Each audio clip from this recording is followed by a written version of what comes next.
শাইতানির রাজিম বিসমিল্লাহির রহমানির রহিম। প্রিয় দর্শক মণ্ডলী, শুক্রবার আসছি আল্লাহর নিয়ামত উপভোগ করার জন্য। নদীর ধারে এপাশে বিশাল ধান ক্ষেত, তো সাথে সাথে ধান ক্ষেত দেখে কোরআনের কিছু অংশ, আয়াতের কিছু শব্দের অর্থ মনে পড়ে গেল। তাই ভাবলাম আপনাদেরকে একটু সেই সূরা ওয়াকিয়ার কিছু আয়াতের সরল অনুবাদ আপনাদেরকে শেয়ার করি। আল্লাহ রাব্বুল আলামিন যে এই ফসল সম্পর্কে কি বলেছেন আমাদেরকে। আমি শুরু করছি সূরা ওয়াকিয়ার কিছু অংশ থেকে। আল্লাহ রাব্বুল আলামিন বলছেন, আফারাআইতুম মা তাহরুসুন, তোমরা কি কখনো ভেবে দেখেছো যে বীজ তোমরা বপন করে থাকো, আআনতুম তাজরাউনাহু আম নাহনু যারিউন, তা থেকে ফসল উৎপন্ন তোমরা করো না আমি করি। আল্লাহ রাব্বুল আলামিনই করেন, সেটা আমাদের কাছে ছুড়ে দিয়েছেন।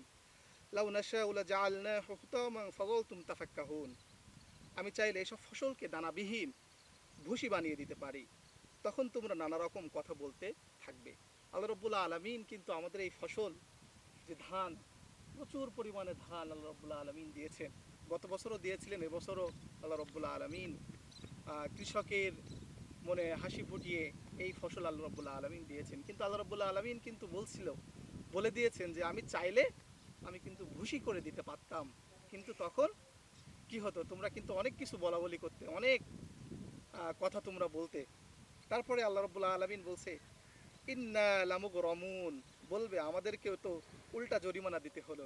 অর্থাৎ আল্লাহ রাব্বুল আলামিন কত সুন্দরভাবে আমাদেরকে বুঝিয়েছেন যে আল্লাহ যদি এই ফসলে ভুসি করে দিত, তাহলে আমরাই বলতাম যে আমার তো সব কিছুই লস হয়ে গেল, আমাদেরকে ফাও টাকা খরচ হলো। বাল নাহনু মাহরুমুন, বরং আমরা বঞ্চিত হয়েছে, আমাদের ভাগ্যটাই মন্দ, এটা আমরা বলতাম। আসলেই তো আমরা বলি যে আসলে আমাদের ফসল ভালো হয় না। আমাদের শুধু ফসল নাই, যে কোনো কাজে আমরা যখন থাকি, তখন সেই কাজটা যদি আমাদের সুন্দর না হয় বা আমাদের সফলতা যদি না পাই আমরা, তখন আমরা কিন্তু এভাবে আমাদের ভাগ্যের দোষারোপ করি।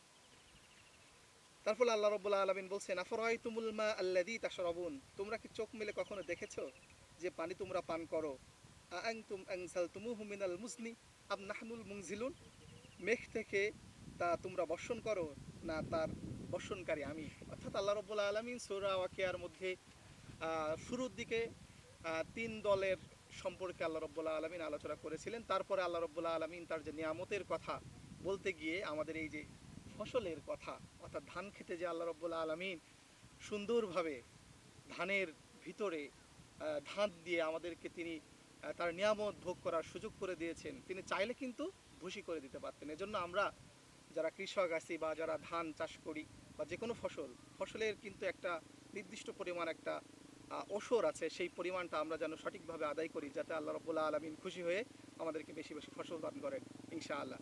সালামু আলাইকুম ওয়া রাহমাতুল্লাহ।